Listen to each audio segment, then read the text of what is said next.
Ya, asal keperawatan komunitas keluarga. Selamat menonton guys, enjoy. Selamat siang, Ibu, Kak.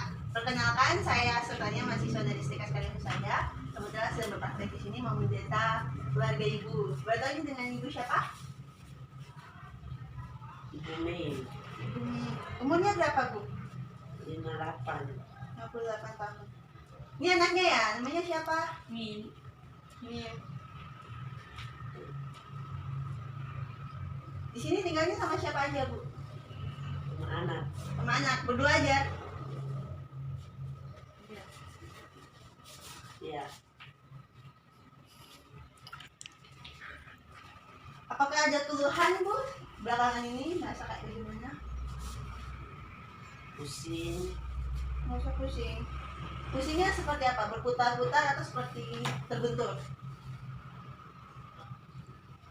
berputar-putar.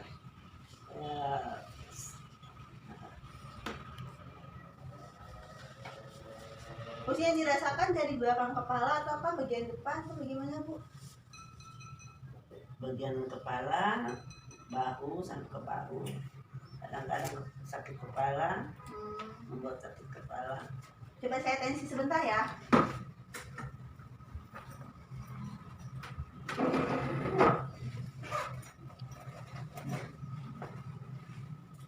Sehari-hari biasanya makannya apa aja, Bu? Di rumah siapa yang masak? Anak, Oh, Mbak Min, biasanya di rumah masaknya apa aja? Masaknya apa aja biasanya di rumah menunya? Sayur, ikan, kadang ayam, daging. Masih menggunakan garam sama penyedap kah?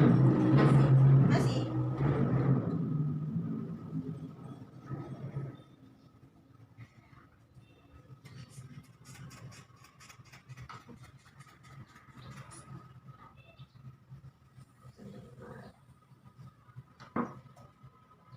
Oh, pantesan pusingnya itu karena tekanan darahnya memang lagi naik, Bu.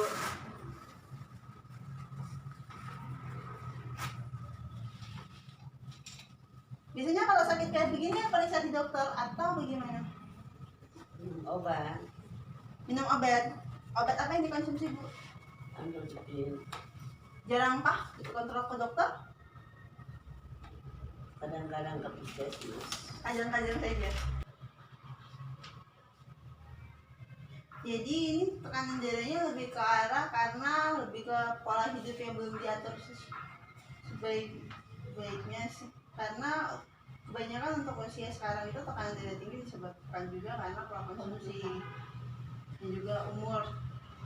Selain itu juga stres. Jadi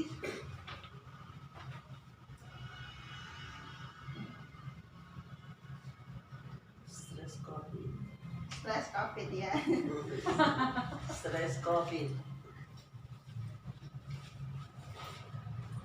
Oke, pendeta ini sampai di sini. Terima kasih, Bu. Nanti pada hari Rabu saya akan kembali untuk melakukan edukasi kepada Ibu beserta Mbak tentang apa sih hipertensi sama makanan yang boleh dikonsumsi dan enggak. Ya, terima kasih sebelumnya. Iya, sama-sama. Selamat siang, Ibu. Mbak, gimana kabarnya? Saya kembali lagi. Sesuai dengan kontrak kita waktu itu, saya akan memberikan podcast kepada Ibu sama Mbak tentang apa sih hipertensi sama makanan yang harus dikonsumsi dan dihindari. Ini dilihat dulu, Mbak. Nanti selanjutnya akan saya tayangkan di sini ya. Jadi bisa lihat di sini, hipertensi sendiri adalah merupakan tekanan darah atau peningkatan tekanan darah melampaui batas maksimal yaitu 120 biasanya maksimalnya. Penyebabnya itu macam-macam. Ada hipertensi karena keturunan, ada juga karena gaya hidup. Gaya hidup bisa dari pola makan, pola aktivitas dan lain sebagainya yang bisa mendukung. Itu bisa dilihat tanda gejala yang jelas. Nampak hipertensi itu apa? Dapat dilihat dari adanya pusing atau sakit kepala, Biasanya pusingan sakit kepalanya itu pada bagian belakang kepala sampai leher. Itu jelas sekali. Sering gelisah, susah tidur, mudah marah. Mudah marah itu dipacu karena tekanan darahnya yang tinggi sehingga kontrol emosinya kurang.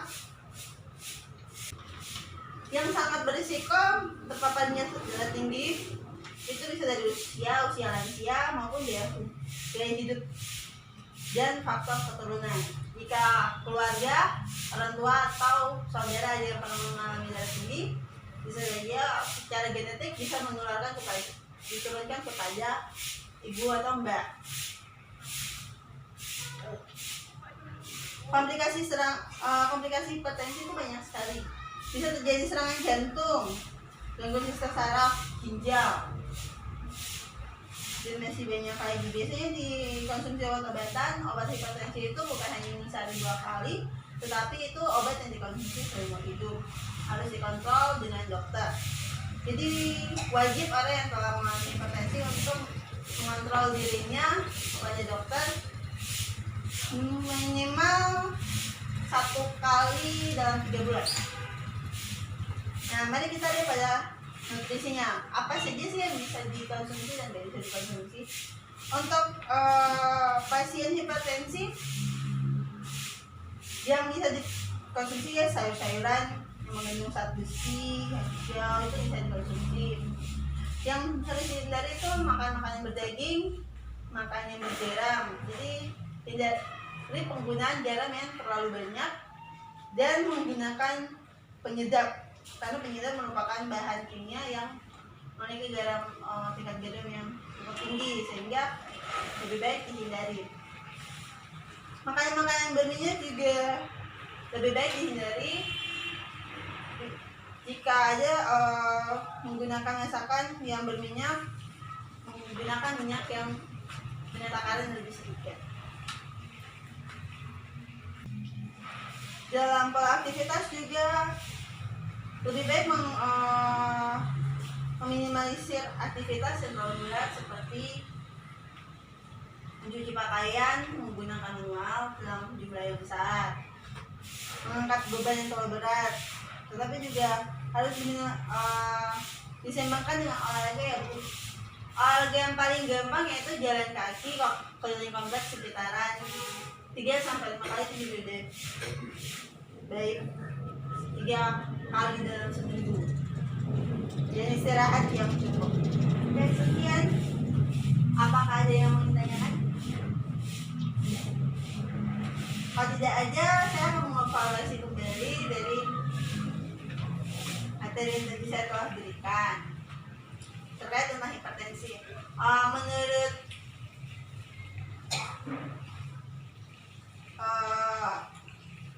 Ibu, dari gejala apa saja yang sering muncul pada pasien hipertensi? Pusing, membuat tidur tidak nyaman, benar. Leher tekan,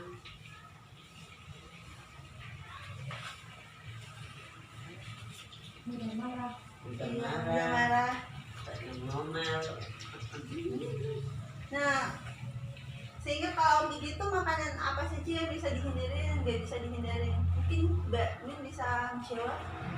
Makanan yang dihindari mungkin hindari makan daging, Iya. Minyak, minyak. kurang garam. Iya, dan kurangi Kurangi garam. garam. Itu paling penting, kurangi garam. Iya. Garam. Ya, sekian. Terima kasih untuk kerjasamanya dalam penyuluhan kali ini. Semoga materi yang saya bawakan bermanfaat. Tuhan Yesus berkati. Selamat siang. Ya. Sama